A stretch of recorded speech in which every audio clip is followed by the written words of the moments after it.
There's three basic types, there's probably more, but three basic types of companies out there. One is a private company, right? It's owned by a family and an individual. Second one is a public company, right? We all know those. We see them on the Wall Street Journal and the news every day.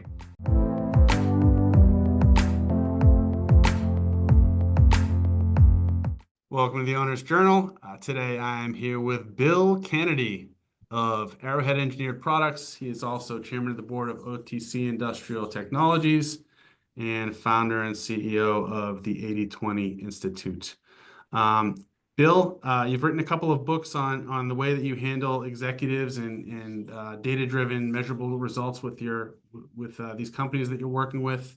Love to get into that further on, but let's talk a little bit about what you're excited about here at Arrowhead Engineered Products, and take it from there. First of all, Kurt, thank you so much for having me. It's a real honor and a pleasure to be here. It's an exciting time to be in business in general. We're living through glorious times, right? What's the old saying? I wish you have exciting times. Well, that's where we are, right? So lots of things going on. There's tariffs coming in. There's tariffs going out. There's wars around the world. Everything you can think of. But candidly, it's kind of always this way. And good leaders, good companies, they win out through good times and bad. And I think for us, what really makes the difference is it's all about the team and the partners that we have. We're very fortunate to be part of Genstar, which is a private equity company that really invests heavily in their companies and the people. And so yeah, lots going on and just out there trying to fight the good fight. It's great. You mentioned private equity. Our listeners, tell us a little bit about how that world works and why you like having that sponsor, as you call it. I think on your website you mentioned my favorite things to do is have a sponsor going into a company. I always want to. I also want a theme song. I want so when I go into a room, music plays, but that's so far no luck. But Yeah. so there's three basic types. There's probably more, but three basic types of companies out there. One is a private company, right? It's owned by a family and an individual. Second one is a public company, right? We all know those. We see them on the Wall Street Journal and the news every day. And the third one is private equity. So private equity exists in a unique space that really a group of people come together, invest their capital to get a return, and they like that return within generally 5 years or less. Shorter is always better. And the normal return they're looking for is at least 3 to 1. So for every dollar they put in, they want $3 back. Now we call that MOIC, which is a really cool way of saying multiple on invested cash, right? So we want $3 for every one.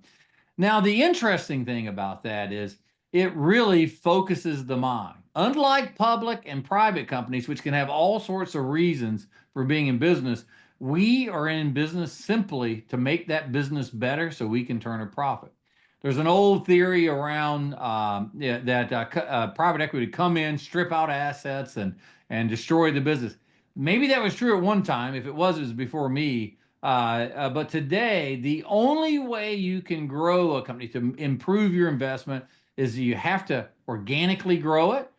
You have to invest in the people, and you really have to have a vision that you're going to take it somewhere. And because it's so clear what you're trying to do as a leader, as a being on a team, you know exactly what your mission is. It makes your life a lot easier. I like that. I like how you cleared up, what folks traditionally thought PE was and how they operated versus today. It's more of a warmer, fuzzier, the people. We have to focus on the people. The ROI, or MOIC, as you call it, of 3x, that's just a great baseline. In any investment, any business owner expects a return on investment, right? No different with PE. So you're coming in with just larger investors, and you're coming in and saying, yes, I think I can hit that multiple based on my track record and the things that I've done in the past and the way that I track my progress with the leaders. So I think it's a great system that you have. It's a great way of looking at sponsorship through these companies.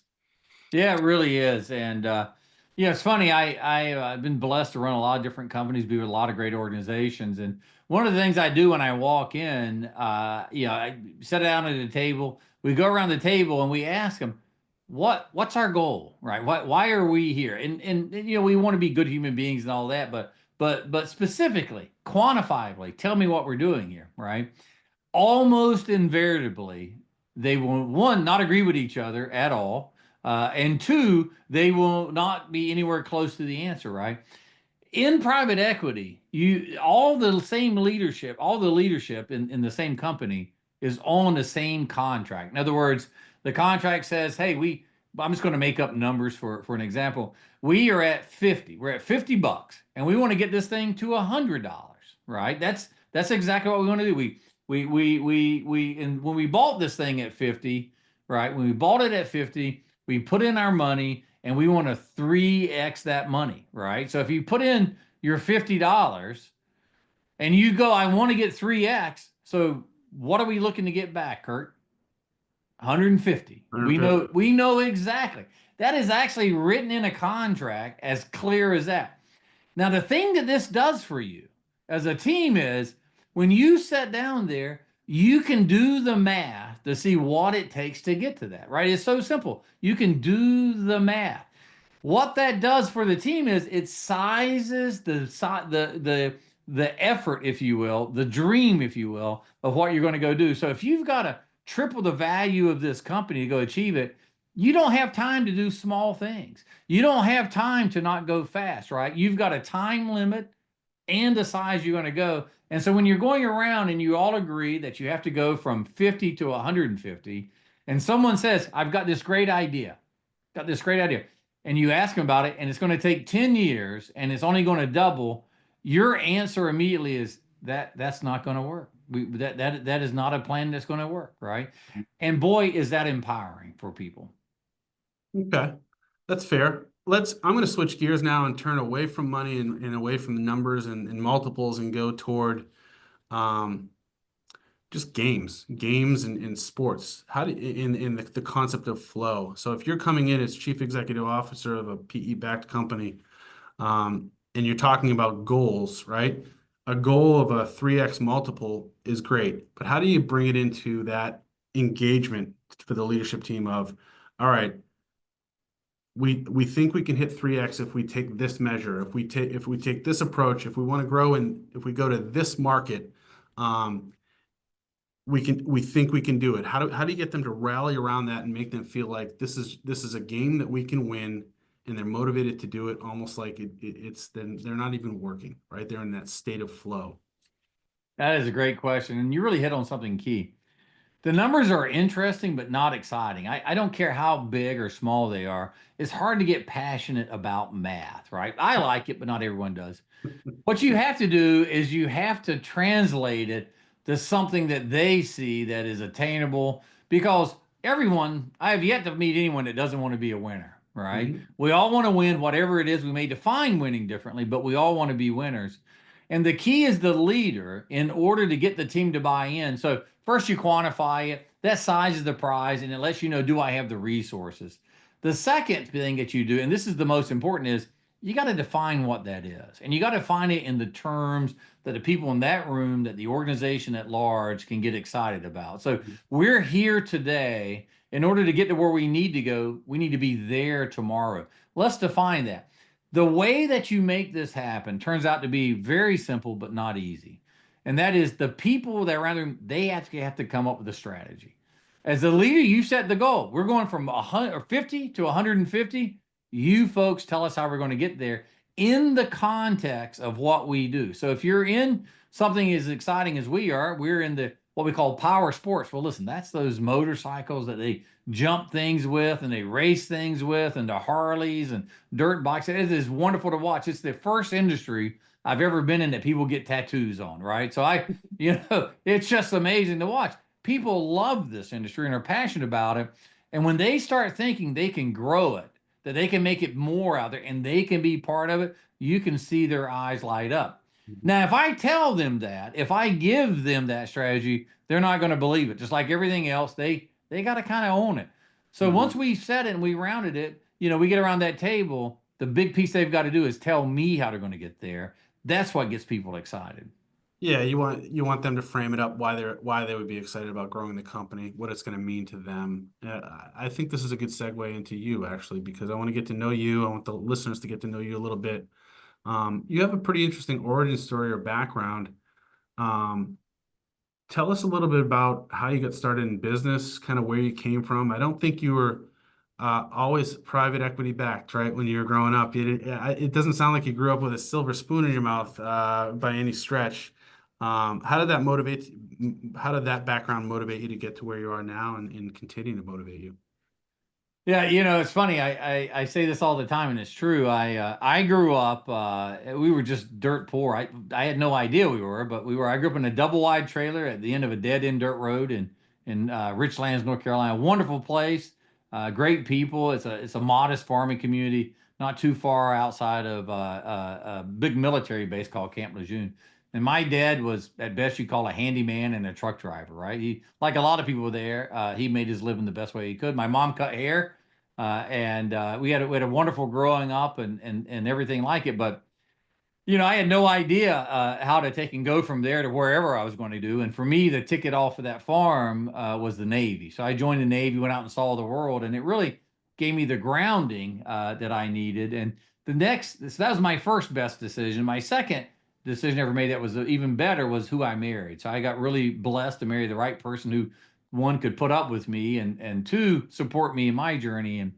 And so coming out of that background, I knew I wanted more. I wasn't exactly sure what more was, and I was kind of like some people, full of mud, as they say, and I thought I could be a salesman. Got out of the Navy, became a salesman, and from that, just got lucky with the career choices I made. And you get lucky by two ways, right? You get lucky by one, you got to put in the work and do the thing, do the hard work. But secondly, you've got to place bets on yourself, and the other piece is you need other people to place bets on you. And the way I did that was I went back to school, got my degree, went on, got my MBA from University of Chicago.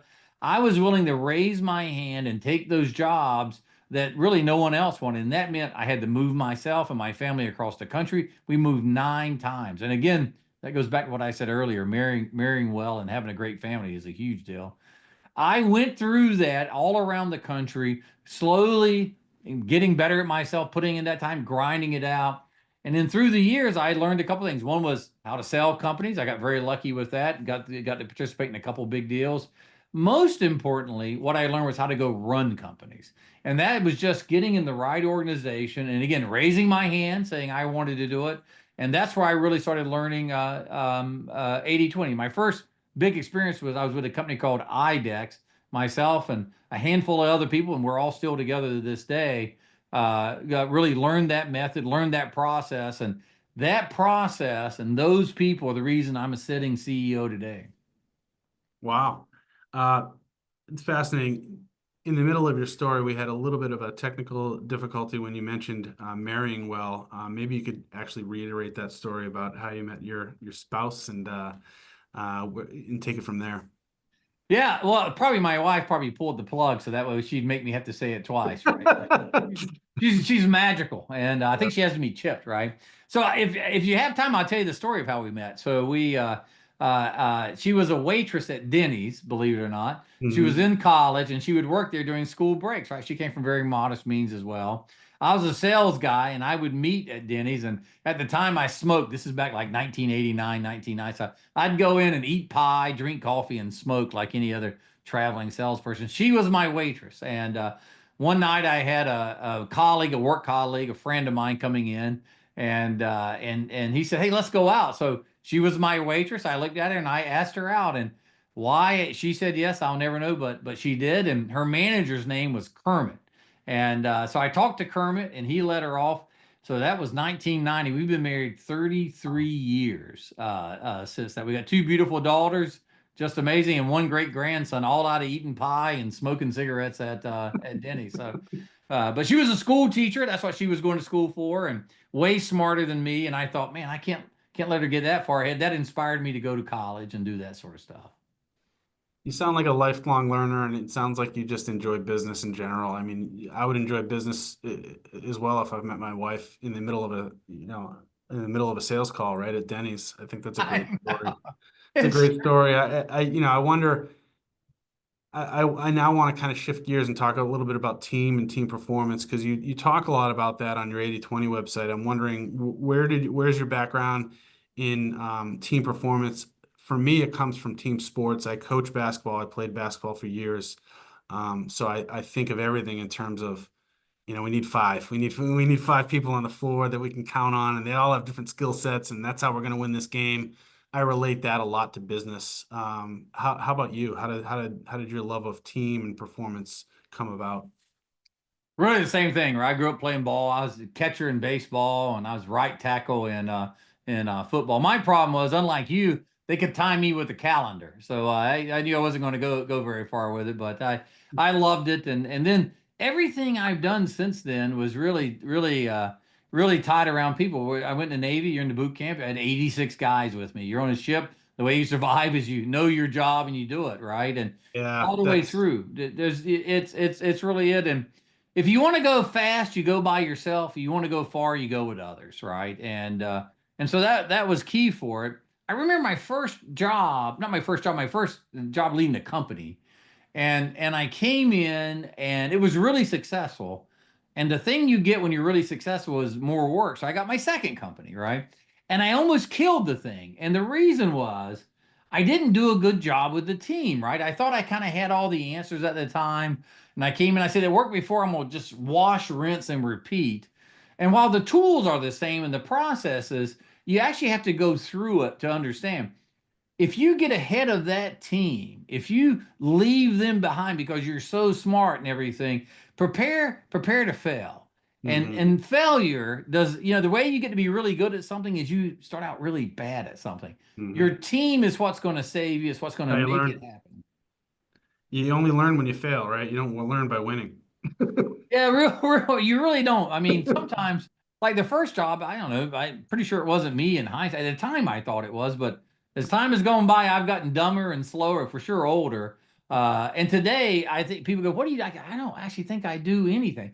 But I do talk to people. I share, what I have, and most importantly, I try to focus on them and try to ask myself, what can I do to get them to help them go to achieve whatever it is.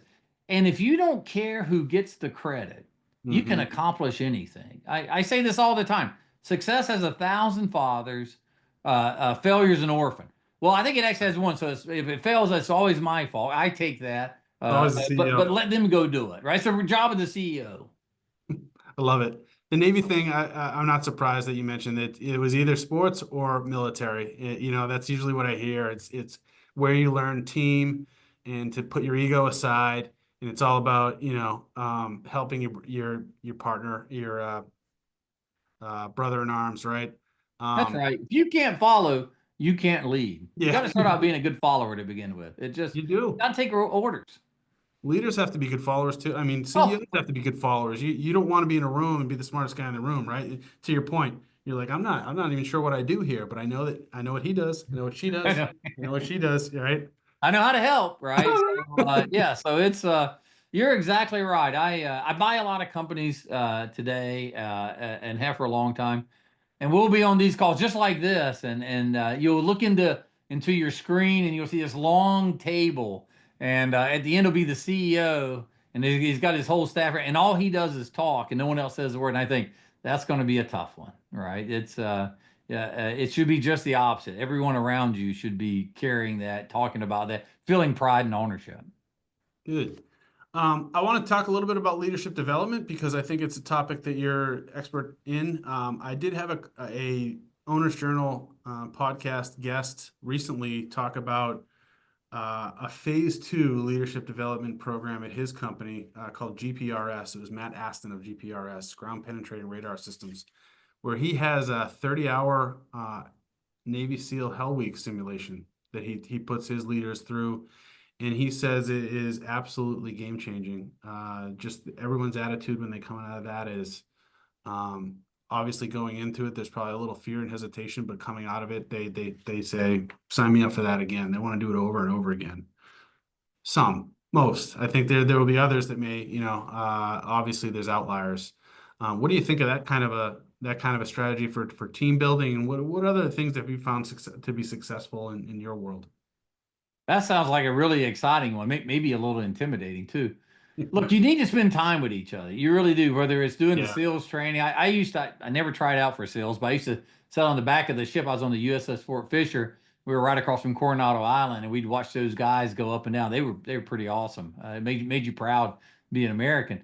But I find it really doesn't matter what you do, but you have to do something. Whether you're doing rope courses and you pick each other up and shove them through those ropes, if you know what I'm talking with the holes, and put everyone above their head, or you're going out to Gettysburg and you're learning about our history, or you're just breaking bread over a meal. You need to spend quality time together, learning about each other, learning about them and their family, learning about where they want to go with it, right? Because ultimately, the most valuable, I hate to call it an asset, but the most valuable thing you have is your folks, and they leave the building every day, right? If they're even in a building. So it makes it harder with so many people being remote.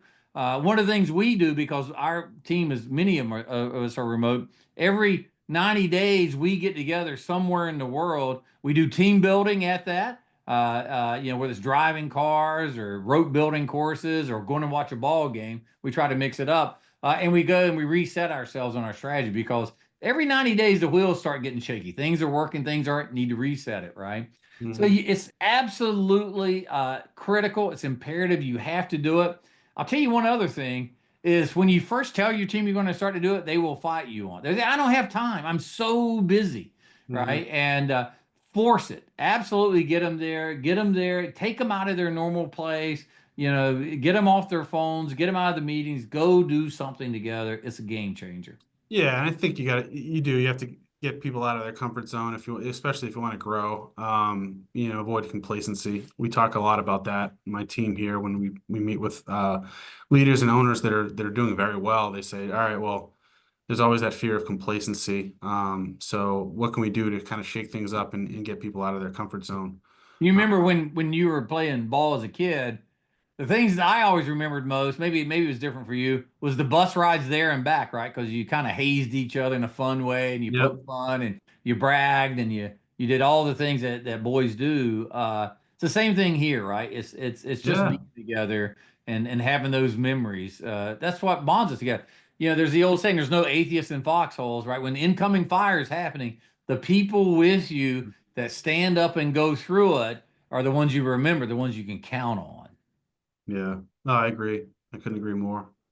Let's switch gears now and talk a little bit about stabilizing companies. I think it's a big shift, right? But I think when you're talking to private companies, which is really my market is private companies, the publicly traded ones, um, will usually have their teams that can come in and try to stabilize or grow the company. But the private ones that are going through a transition from one owner to the next, maybe a boomer is passing it on to a Gen Xer, right? They're saying, I'm going to take a step back, you step in. Um, how do you get, how do you go about stabilizing that situation? Because I think that can be overwhelming, especially when right now, there's four generations in the workforce. Those are four different ways of communicating with each other about business, right? So a boomer retires, a Gen Xer steps in and says, I want to grow the company, but I want to stabilize it first. Where do you start? How do you start? Yeah, such a great question. Change whether it's from generation to next. It's funny. Just one thing you said. We talk about public companies. We see them on the news all the time. There's only like 3,600 of them out there in total. Yet there's millions and millions of private companies, Good private point. equity companies out Yeah, there. So yeah, so it's they've either gone out of business or merged or whatever, so yeah, so the name of the game is private equity. That's where great. the action's at for it, and that's where if you're gonna have a future today, you want to learn how to operate in that. And the biggest mistake I see from private companies, and maybe you've experienced this, is they started out and they do, and let's just assume they're successful, but they never really transition it to professionally managed. I'm not talking about they put someone else in, but maybe their accountant is the one that does their taxes, and their lawyers are the guy that did the divorce and all that, and so they don't put in those professional processes, and they're Good not point. really Yep. set up for that next Yep. change that's coming in, right? Whether it's going to a relative, maybe they're passing to their child, or they're selling it, or an employee, or whatever. And so when you inherit this, you should expect, almost in the best of circumstances, chaos, right? Because that person may have been running what I call running it out of their pocket. They make every decision. No one else actually knows what's going on. They know where the bodies are buried and all that sort of thing. It takes a very planful piece. But let's assume you didn't get the planful one. You got the one that maybe just switched overnight and you got it. Now you got to figure it out. The process that you go through is the same. I find can be the same process every time, but the answers you get and how you get people on board and what they're going to do is different, right? So the process that you need to do is you need to show up and first of all understand deeply about what's been happening, and you can do that before day one, right? You can get the strategy plan, you can talk to key people, and you should talk to them all as much as you can before you go. Once you get in that room as the leader, your job is to set the goal, right? Now, the goal is going to depend on who owned it, right? So, is the ownership the widow, a widower from it? Is it a LP, a limited partner through a private equity? There's all sorts of ones, but you first need to understand what they want to achieve. Is it a dividend? Is it parochial, take care of communities? Once you understand that and you have a sense of what the company can afford to do, get the people in that room and as fast as you can, empower them. Empower them to put together the strategy that's going to achieve yours and the owner's goals, right? Amen. If you're not connected from the owner to the CEO to the operators all the way down to the person sweeping the floor, it will only get worse. So you don't have to come in with all the answers, but you do have to tell people this is our process, this is where we're going, and we're going to get there together. It's super empowering. I've found, yes, the owner has to have the goal and the vision, right? Or the CEO has to have the goal and the vision. And they do need to delegate. They do need to empower. Sometimes that message doesn't quite land with some of the team, though. They will still say, I'm not sure I can do that without permission, or I'm not sure the owner wants me to do that. And so there's a little bit of hesitation, especially if it's a new owner or it's a new leader that was just promoted. How do you help overcome that sort of hesitancy about, is this my, do I have the power to make this decision? Should I ask first, or just, ask for forgiveness later, act and ask for forgiveness later? Yeah, yeah. So first of all, I say it's not sometimes, it's every time, right? It's there's so many unknowns. People value appropriately safety and security. These jobs are important to them. It's how they make their living, how they pay their bills, how they pay their college tuition for their kids. I mean, it's their whole lives go around it. As the incoming CEO, you have to have assure a clarity and alignment with the ownership, whether that's the board, if it's a public company, whether it's a family, whatever it is.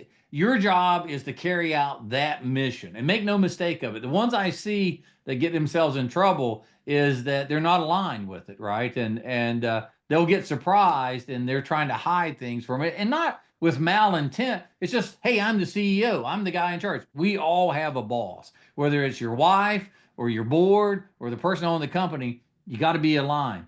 Once you have that and you go in there, you're going to tell this team now, if it's a privately owned company and the staff is stable, in other words, they've been around longer than you have, you can count on, you should absolutely expect that those folks in that room also have connections back to that ownership structure. And they're going to go test what you're saying. So make sure you get that. Make sure you have some way of dealing with it, both with the owner or whoever it is, and that team, and address it in the room. Hey, this is where we are. This is where we're going. Feel free to go talk to whoever it is, but recognize this is how we're going to go do it. Get out in front of that early. Do it in a thoughtful, caring, respectful manner. But it will solve a lot of problems because, look, you're the CEO. You don't have to go prove that to anyone. You're in charge. But if you can't establish the run rules, you prepare to be crazy, right? Because it will do that for you. So let's assume you've got through that. The next thing you have to do then, and this will be the most interesting, at least it has been for me. I've taken over in private companies a couple of times for very long established CEOs. And the CEO even though they may have had some ownership, were not the owner, but they acted as the owner. And they had it because they had the complete trust of the board, of the family, ever who it was. You don't have that as the new person coming. They don't mean really, they known you for 5 minutes, right? It's a the other person there was maybe 20, 30 years. You have to go establish that. You have to be respectful and you have to recognize you're standing on the shoulders of giants. So coming Mm. in and dissing people and saying, well, Bill was an idiot and Kurt had no, it's not going to help, right? You There's got a to new get in sheriff in there. town. You don't go in guns a-blazing saying there's a new sheriff in town. No. You're going to be, The other thing is if you put a continuum and you say on this end, for sake of argument, this is failure. The company's on fire, she's sinking. On this end is complete and utter success. The closer you are to utter destruction, the faster you can go, the more decisions you can make because I agree. Yeah, the closer you are to absolute success, the longer I it's going to agree. take you. And I wouldn't suggest you make any decisions at least for 90 days, probably 6 months, right? You got to find a space that I call it the white space. You got to find the white space that no one else cared about, that the former CEO didn't care about, but it's important. You can take some ownership of that to prove that you're worthy of having the job. I like that. It's very insightful. I want to ask about a little bit. We have a few minutes to go. I want to ask a little bit about performance and culture. I think you're a consultant. You've been in business for years. You've probably met with several consultants. We love 2x2 matrices, right? Like 2x2s is what every consultant knows. But there's one that I like to use with clients. It's the performance culture matrix. It's performance on the X axis, culture on the Y axis. Um, I want to get your take on high performer, low culture fit versus high culture fit, low performer, and where you go in and you look at everyone on a team and evaluate. What do you do about the ones in that top left or the bottom right? I know you do at the bottom left. Low performance, low culture fit is you find a way for them to find a job somewhere else. But what do you do with the ones that are high performer? But they don't really play by the rules. They're not team players versus, hey, great culture fit that just haven't figured out how to move the needle quite yet. Yeah, very common, right? We certainly all deal with it. It's the ones that are in the middle of the road, right? They're strong on one axis and not the other that are the most difficult. So the first thing is, the low performers, low culture fits. You want to get rid of those as fast as you can, just because you need to free that up. And the company's really expecting you to do it. And if you don't do it, they're going to wonder why. They'll question you, like, "What's wrong with you? Can't you see this person's on fire over here, right?" Yeah. So the other ones is like, first of all, recognize you can't fire everyone, right? At least not day one, because someone's got to run the business. So you come in, I have a 4-step process. The first step is I set the goal. The second step, the team develops the strategy to set the goal. I get the goal from the ownership, right? And then I flesh it out. The team puts the strategy together. The third step is where I take care of all the issues you just talked about. And that is that team has to organize themselves to accomplish the strategy that they've already said. So they're saying, okay, you said we're going to go to the moon. Yep, said we're going to go to the moon. And we've said that we're going to shoot a rocket to go to the moon. And we go, I agree. Like, we all support it. They now have to go organize themselves to shoot a rocket, right? Whatever it is. Yep. What happens is, whether it's capability or culture, they don't do it. They don't do it. They'll say, no, we're not ready. Got to go a little slower. No, the former owner, Bob, we'll call him Bob, he would have never have done this, right? And Mhm. so no matter what their answer is, you immediately start running into a roadblock. I sat down with that person, and not in a mean way. I just go, hey, what's going on? I listen to them, and then I say something like, boy, that's really interesting. We have to find a way to get through this. Now, I want to point out to you, this is your strategy. This is not my strategy. This is your strategy. You have to be able to execute that strategy or modify it to fit. But remember, it has to be powerful enough to hit the goal we've already agreed to. So we'll Mhm. go through this. We will go quickly through it. On the third conversation, I say something like, maybe this job isn't for you. Maybe it's not, right? And then I move them out. typically out of the company. If it's a strong enough reason, sometimes into a different role, right? But typically they leave. And the reason is this: as the new leader and as a responsibility to the whole company, you have to land this, you have to stick the landing, right? And an okay strategy violently executed with this glory will beat the life out of a great strategy that no one will follow. I was waiting for the word execution. You just said it, and that's essentially your that's your way of weeding out, who stays versus who goes. If you set the goal, they set a strategy, but they decide not to execute the strategy. They got to go. They're out. They're They got out. to go, and it's got to be quick, and everyone's got to see it. You have to do it with respect and dignity because people are paying, particularly if it's a high performing, a long standing employee, somebody with great, call it equity, right, personal equity within the company. They're going to have to go, and people are going to get it. As a CEO, you have two competing thoughts in your head at all time. In this situation, one is as a human being, you understand what that person is going through. They've been here 25 years. This is how it was done. And this is how, and I don't know how to do the next thing. And it's scary. The second side is you have to have what's best for the overall company. You got to do what's because the company's got to win. If one person fails, it's terrible. But if the whole company fails, that's tragic, right? You have to navigate your way through it. So you have to get to the point, like you almost always know. I've never had a situation where I was surprised by who didn't do it. You know right from the beginning, and you try to coach, but you do it gently and thoughtfully because you have to let them show it themselves. Because if you pull them out and people are just, this is the way that they've always done it, they'll think you're the broken one. You've got to go through the process. Now, the good news is you can never go too fast on this. It sounds weird, but you always look back and go, man, I wish I'd have gone faster. So since that, you can be there in 90 days. You can be there easily in 90 days. And then they make the choice. It's them. You go, either you can't or you want the results the same. What do you want to do? I like it.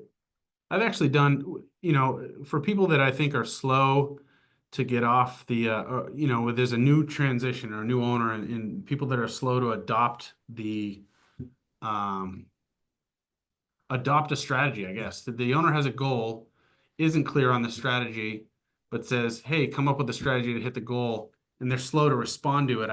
I like to do a little exercise where I go, all right, the owner's goal, your goal. What think about your customers. What do you think your customers' goals are? And put the three of those together, and in the middle is where that strategy will sort of play out. That seems to resonate with folks that I think are slower to like sort of get off, get motivated to win for the company. I don't know if you've ever thought about it in that way, or been asked to say, hey, we're not sure about Bill, right? I'm not sure Bill's on board yet. How do we get to Bill? Well, one way to broach that topic is just to go through an exercise like that, and I found it's pretty. Are there any other sort of strategies that you've used with key people that you're just not sure if they're bought in or on board with Bill Canady coming in and being the CEO? Yeah, you're Long absolutely way of coming to that question. Sorry. yeah. No. You're perfect. Yeah, it's you're right on. Sometimes people are just slow. I don't mind slow, right? Like some people, one of my best guy, in fact, a guy I just promoted to be CEO at OTC, when he and I talk, he will pause if he really likes. At first, I wasn't sure what he was doing, but if he really likes what I'm saying, he pauses and he thinks about it. It's just the way that he does it. Now, if you were going a million miles an hour, which I typically am, you're like, "What's going on? What are you doing? Why aren't you like responding?" Right? And particularly if it's on the phone call, right? But then he always tell me, I'm just thinking. I go, no, take your time. So you have to learn your team, and don't ask your team to become who you are. It's your job to become in a way that they can hear it. You're just looking for the result, right? And if that means they show up in polka dotted pants and their hair, great. I don't care.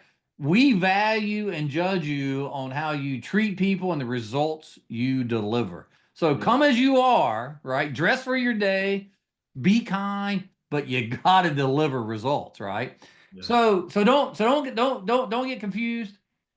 But when you set a task, right? I have four simple rules, and I can manage any company with these rules. And I tell people this all the time. So these are no particular order. The first is be on pace. If you're too fast, you leave everyone behind. If you're too slow, you're the bottleneck. So we get in these meetings, we set the dates. I don't set them arbitrarily. Now I'll push and pull to get it to where I think is reasonable. But in that room, we're all going to agree that it's the 15th of this month. That's when we're going to do it. You show up late, you're off pace. If you show up too early, you're off pace. If you do all the work to get early, you're off pace, right? So, second thing is be data driven. If you have less than 20% of the information, you're guessing. If you have more than 80%, you probably took so long that everyone else has passed you. In these roles, you live in the gray, you live in ambiguity. You have to be comfortable making decisions without all the information, but you do need some of it. The third one is no surprises. Bad news, relatives, and fish all stink after 3 days, right? You got to tell us what's going on. Let us know. We're big people. We can deal with it. The fourth one's the most important, and that is results matter. You play sports, I play sports. Some people are just winners, right? I need those on my team. I don't know how they win ugly. You remember Joe Montana, like he was crippled, he was on a broke leg, kept winning Super Bowls, right? So results matter. We will not and we will never be a best efforts company. People come in, I did my best, but we failed. Well, we can take that a little bit, but not a lot. In 300 in baseball, you go to Hall of Fame, here it gets you fired. You got to be around 700. You got to win. We don't care about mistakes. Don't try to keep making the same ones over and over. In fact, we expect you to make mistakes, but you've got to be these, call them honest mistakes, and it's got to be you're moving forward, right? Fall forward, if nothing else. So those are the four rules. You can manage anything with it. I think we'll leave on the four rules. I think it's a great soundbite, actually. I have a feeling it's going to be a clip from this podcast. Really been a pleasure talking to you today, Bill. Let's do this again. We just scratched the surface of some of the brilliant things that you were doing at these companies as CEO and chairman of the board, and I appreciate your time. Thanks, Kurt. Really a great honor to be with you today.